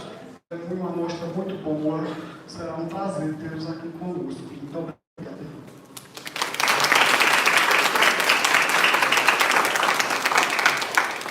Obrigada, professor Maurício, por representar aqui a ESA, pela sua fala também. E aqui a gente segue o público a ter a voz aqui nesse espaço. E caso não se sinta à vontade a falar, você também pode escrever a sua pergunta, que a gente aqui lê, a gente explana aqui para vocês. Eu queria iniciar a minha pergunta, né, aos professores, pensando o seguinte: apesar da gente estar aqui no curso de licenciatura, mas é porque a história é um fator importante para a gente, principalmente foi o que impulsionou a escolha do curso. Quem está interessado a pesquisar sobre a Confederação do Equador, os personagens, aonde a gente pode encontrar essas fontes históricas, né? E outra pergunta, agora já pensando como professora, né, principalmente no ensino fundamental, como, né, a gente construir espaço de memórias também dentro da escola. Então, na fala do professor Disseu, ele falou da construção desses espaços de memória, principalmente na questão pública, nas universidades, mas como na escola se permitiu, se Pernambuco também tem o interesse de formar um currículo, formar material, para também divulgar esse espaço de memória revolucionário, ou até mesmo republicano, dentro do ensino.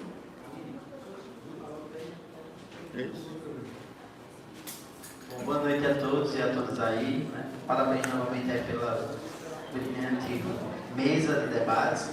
Na verdade, eu quero colocar uma questão geral para os três, que é a seguinte: é uma impressão, né? Não sei se me corrija se eu estiver enganado com essa impressão. 1824 parece ser vamos dizer assim, não que seja menor do que 17, mas pelo menos, do ponto de vista da visibilidade, tem sido historiograficamente representado dessa maneira. E eu queria que vocês pudessem pensar um pouco por que é que se dá isso aí. Quais seriam os motivos, né? E quais seriam as questões que fazem com que, de alguma maneira, 24 acabe não sendo tão visibilizado como 17. Será que é por conta da bandeira? Não sei. Só lançar essa questão bem geral aí, para provocar um pouquinho a mesa. A gente faz 3 ou 4? Pode ser? João? Primeiro, parabéns pela contribuição, pela aula, né, pela reflexão que trouxe sobre esse momento aqui, né, do Sr. Liceu, Flávio, Jorge, Kaline, pela mediação.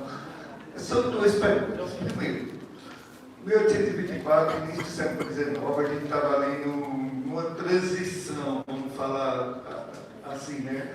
De uma transição do mundo moderno para o mundo contemporâneo, do súdito para o cidadão, né? A questão dos direitos humanos que da França vinha para os Estados Unidos, Haiti. Como foi tratado na Confederação a questão dos direitos humanos? Será que dava para falar em direitos humanos se a Confederação não era abertamente abolicionista na época?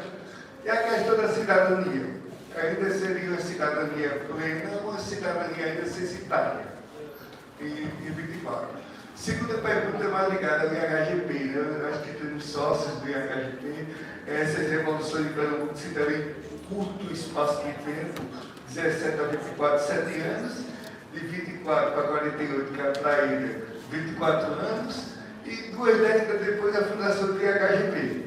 E a fundação do IHGP parece que carrega a questão do federalismo junto dele, porque ela é o primeiro instituto regional que se forma em contraposição, né, a uma centralidade intelectual, uma centralidade vamos dizer assim, de memória, de história no Rio de Janeiro. A gente pode dizer que a fundação do IHGP carrega esse, vamos dizer, paga tributos, paga pedágio a todo esse pensamento libertário, republicano, federalista de 24.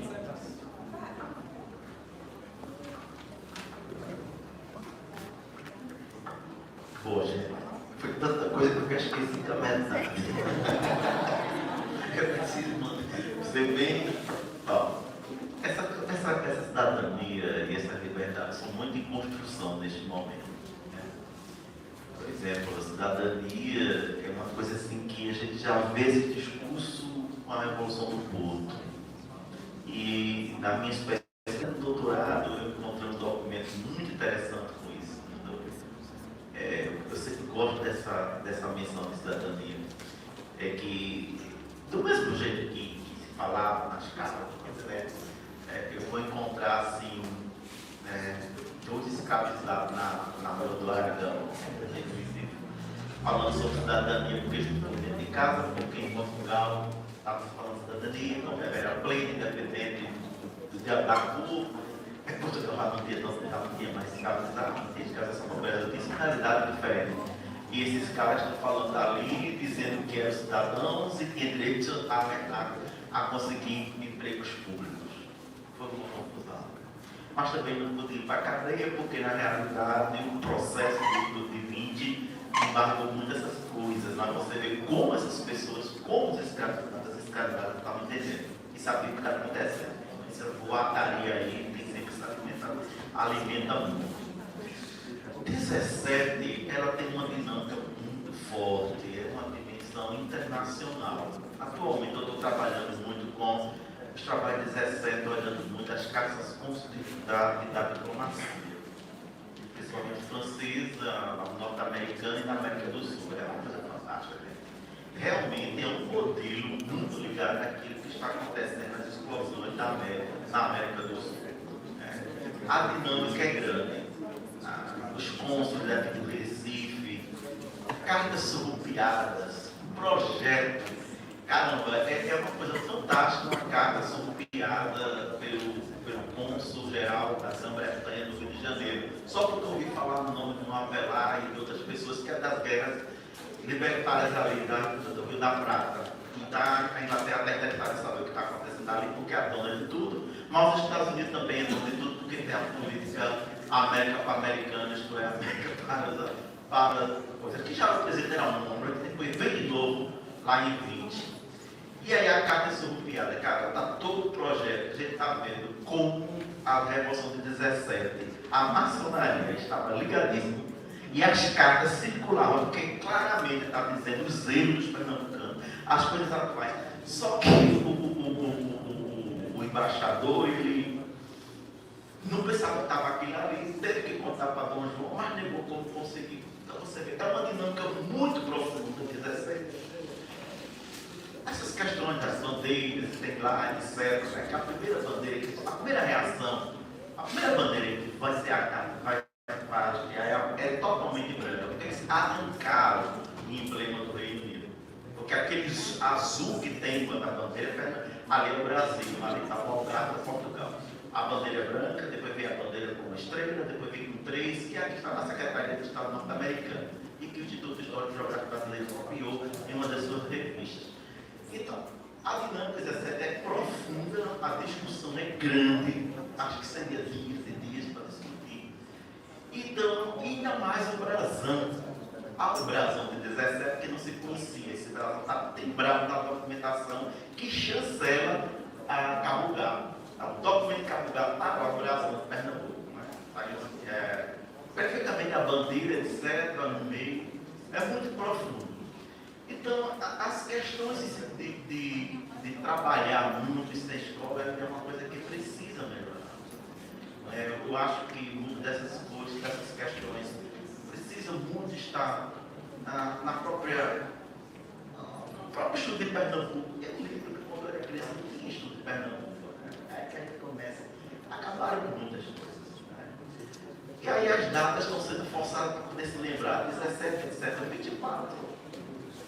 É o primeiro movimento, a primeira manifestação que está sendo celebrando, né? Em Pernambuco. Então, assim, de 24 eu não encontrei, vou dizer, documentações seguidas, mas até no momento eu não consigo ver esses planos passando por determinados pontos. Então, muitas das coisas do que se fala em 24 está em 17. Mesmo a questão da soberania, que é uma do povo, os direitos humanos. É interessante, mas os trabalhos tem um texto muito bacana, que está naquele texto que foi feito ali com o pessoal do direito, né?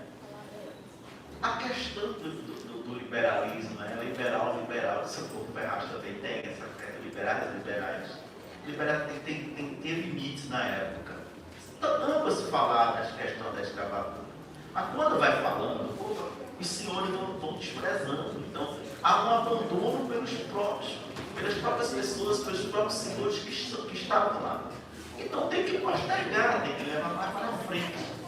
E quando é para falar isso, há uma confusão. Aí, não, o jeito é levar mais para frente, mas fala claramente. Então, é isso que eu observo, os direitos humanos falam, mas é complicado diante de tantas proporcionalidades existentes neste país e nesses grupos que estão aí de igreja, de senhores, proprietários, pensadores, cada um tem os seus interesses e essa questão da propriedade privada é muito forte. É meu, eu não vou dividir com ninguém, é caro, não vou. Quem é que vai me pagar isso? A coisa é muito profunda, tá? Eu contei que foi uma série de coisas, vamos ver se os colegas socorrem aí um pouquinho.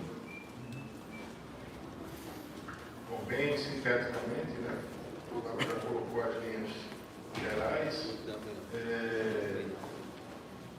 Penso que é fundamental o ensino médio do tema ser discutido, quando os estudantes já estão com um pouco mais de capacidade de abstração, para tratar de dois processos que são complexos. Né? 1817 e 24 é complicado explicar para uma criança do quarto ano, que é uma cidade do Pernambuco. Então, são temas que precisam voltar no ensino médio com força, O danado é a escolha sobreviver no ensino médio, né? Ensino cada vez mais recortado. Eu penso que 17 tem mais apelo do que 24, porque 24 acabou com uma pecha muito forte de separatismo, né? Uma vez que o Brasil já tinha se tornado independente. Mas aí vale trazer mais uma vez Caneca, né? Que diz que o Brasil está independente, mas ainda não está constituído. Né? Em 1824 ele diz isso. Então 24 não é uma revolução separatista, é uma revolução federalista, sobretudo, né? Com um temperozinho republicano. E nesse sentido, o estudo arqueológico é fundamental para salvar essa memória.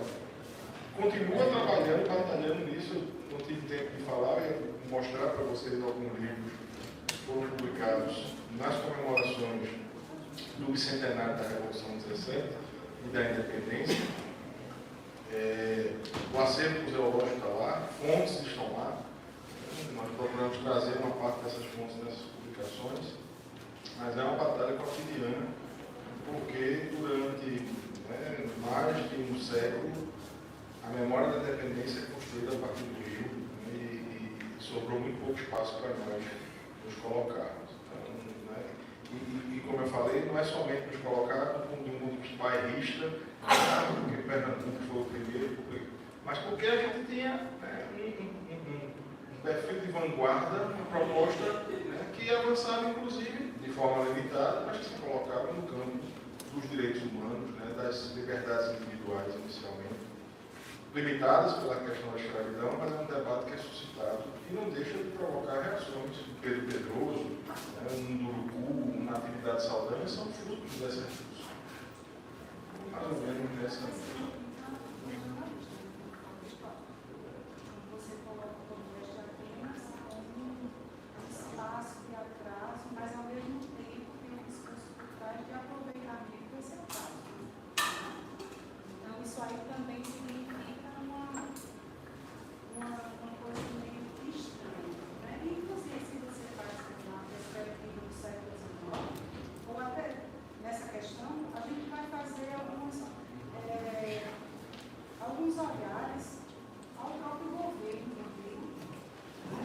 E como isso enfatiza muito mais a questão regionalista, mais uma vez, o Sudeste, o Sul, né? Que dentro de uma composição de início do Pernambuco do século XVI, do século XVII, a perspectiva aí é uma perspectiva de tornar Pernambuco algo mais interessante, tornar o norte do Brasil algo mais interessante, sobretudo que se fala na questão econômica, né? E na própria produção política, porque Pernambuco tem essas ações, inclusive durante toda a questão da linha provisória, linha permanente, você tem a fala de políticos pernambucanos e nordestinos, no caso, né? Que tem muito a ver com a situação, principalmente tirar proveito. Mas a questão é também de olhar o século XIX e tentar formar o norte de acordo com algo que não existe. É inutilizado, ele é engessado em um determinado discurso do Sudeste, de que aí vai prevalecer a questão também da vinda de imigrantes, uma outra perspectiva dessa também vanguarda da década de 40, né, que vai desconstruir o Nordeste no sentido tentar não mostrar essa perversidade, né, que nós ainda aproveitamos da escravização. Então, a questão de trazer outro tipo de característica para o Brasil, com outras funções, com outras, como eu posso dizer, com outras culturas, né? Então isso vai ser muito rico, né, na minha perspectiva de olhar ao sul e sudeste. Então isso que vai dar um discurso até hoje. E o Nordeste fica nessa coisa de coitadinhos, né? Nesse discurso pobre, né? É isso. Mas é muito pertinente isso, porque passa, veja, falar da construção, essa narrativa dos vencedores passa, por um lado, o Pernambuco ter a sua economia dependente de uma commodity falida. Assim, o açúcar, se você não tem poder econômico, como é que você vai ter voz? Enfim, no momento em que capital amplia sua voz, e aí? Assim, quem é produtor do jornal, quem é que... Enfim, são muitas condicionantes, né? Assim, Duval fala disso, mas existem condicionantes econômicas por trás disso, que são processos muito complexos de construção de desigualdade, né? Vai ser muito isso breve. O que eu queria só dizer, e falando sobre vou separar os dois, viu? Vou separar os dois, viu? O que eu queria falar para vocês é que, assim, quando a gente fala em problematizar esse passado, a gente está falando não é de uma maneira retórica. A gente não está aqui dizendo, vocês que são professores, futuros advogados, pedagogos, está na mão de vocês pensar como é que a gente mobiliza a Secretaria de Educação Local na construção das políticas educacionais, porque o município tem a prerrogativa na construção, na sua política municipal de educação. Você tem o próprio Estado que tem a sua prerrogativa. Existe a prerrogativa docente nesse processo de como abordar, seja nos componentes dos anos iniciais, para falar a dimensão de Estado, município, país. A gente tem como falar que Pernambuco foi um país. A gente tem como falar, enfim, apesar de ser complexo, confuso, como o George mencionou, está nas nossas mãos problematizar e colocar isso como problema, colocar essas ausências como história, colocar isso não é provocar, isso não é retórica, provocar isso é prática também. História não significa só, história também é campo de combate. História não é só pensar teoricamente sobre as coisas, como as narrativas se constroem dentro de uma torre de cristal, de uma torre de marfim, como Machado de Assis criticava, né? E não é só história intelectual, é campo. Está no campo de atuação, porque a história também é política no sentido de construção de significado, né? Então, vou dizer assim para vocês que olhar esse passado também é responsabilidade nossa, minha, de George. Não é à toa que a gente está falando hoje no carro que em 2018 a gente veio aqui em Arco Verde dar uma palestra para 400 meninos da rede do Estado, menino feito a peste, para falar sobre isso, porque é compromisso mais do que com o passado, é compromisso com o futuro, né? Então é isso. Mas aí nós temos um perigoso aliado, que são as redes sociais. Vamos ser TikTok. E aí é aquela questão de Pernambuco é o meu país, é o grande slogan que nunca sai de moda. Mas por quê? E isso vai passando, eu não sei nem o que significa, mas é isso aí, Pernambuco é o meu país. E aí quando a gente se depara, não é, com determinados grupos que não têm interesse pelo próprio espaço, né, o outro sempre vai prevalecer melhor do que o meu, então fica aí meio que uma situação difícil, né? Colocar apenas o outro como bom, mas nós é aquela coisa que não dá, né? Não dá, falar coisas melhores.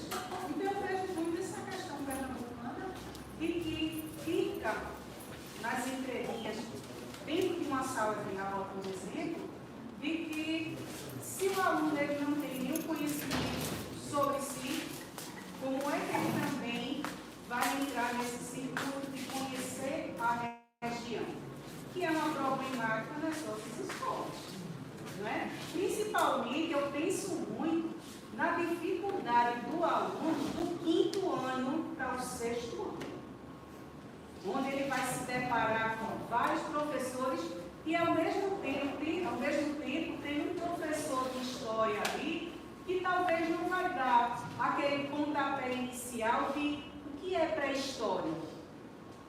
Né? Pré-história parece que está tão distante, mas a gente tem aqui em Venturosa, nós temos aqui o Capinal, não é que são referências tão próximas, mesmo que você não conheça, mas você vai na pista ali e olha. Né? Então há uma dificuldade também nessas questões de práticas pedagógicas, que assim, ao mesmo tempo que é legal, mas traz para a gente também muitas lacunas aí a serem fechadas. Por exemplo, uma questão, já saindo um pouquinho, mas que vou terminar a ser breve. Quando a gente trabalha com a América, a gente observa que a América Latina é algo tão significativo, mas a história dos Estados Unidos prevalece. Quem quer saber de México? Quem quer saber de Peru, Argentina? O pequeno na historiografia se comparado aos Estados Unidos. Né?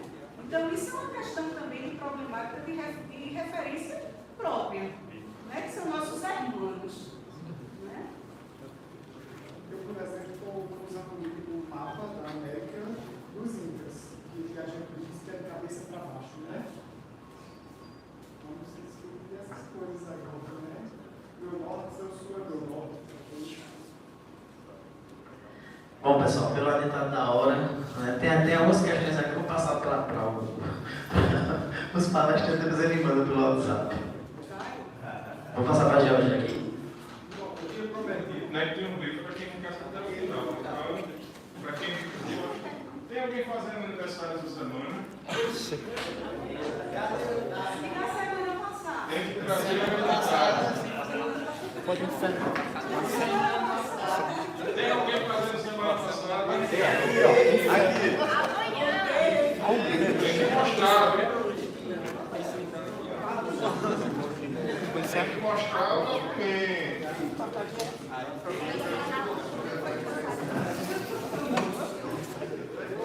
Cadê o dessa semana? Eu encerro aí. Eu encerro.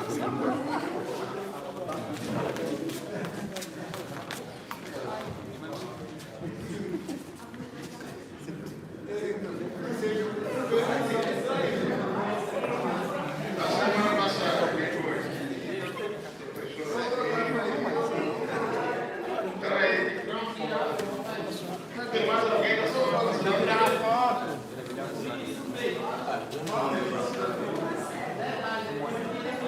É alguém de março?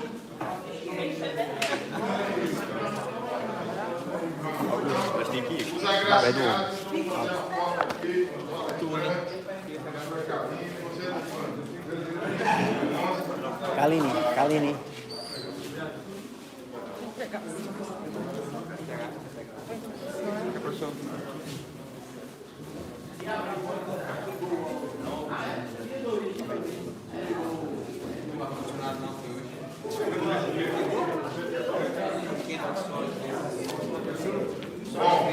Foi um prazer hoje estar na mesa. Foi rápido, desde ontem eu estava com o dente me incomodando. Eu estava pulso a pulso. Aí comecei fazendo um canal de remédio.